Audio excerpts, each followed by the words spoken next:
Këtë të mërkur në një konferencë përmendjet, kryetari i Partisë Demokratike Sali Berisha ka deklaruar se do të përballet me një vjeshtë nxehtësie politike. Berisha paralajmëroi intensifikimin e protestave në terren, ndërsa SLS kryeministri si një kufon politike, duke akuzuar se vendi po zhytet gjithnjë më thellë në krizë.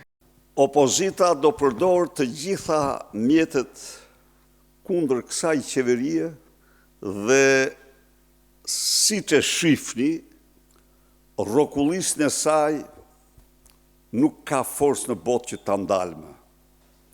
Në fakt, në një seri qytetesh, opozita është në protest, po këto janë sporadik, janë të organizuara, por nuk janë masive si sa duhet të jenë, por do bëhen.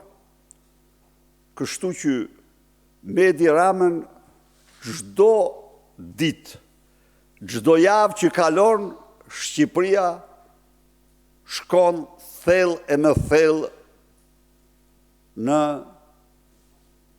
krizën e saj. I pyetur nga gazetarët për reformën territoriale e apatur ndërmarr opozita për kundërshtimin e artës së re, kryeu i Partisë Demokratike Sali Berisha tha se Partia Demokratike do të përdorë të gjithë mekanizmat e nevojshme, përfshirë nga referendumin.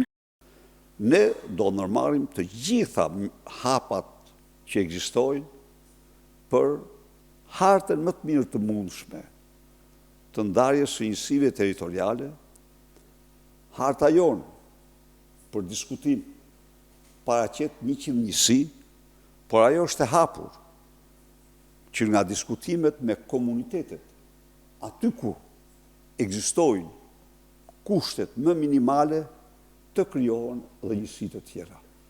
Ky është qëllimi ynë.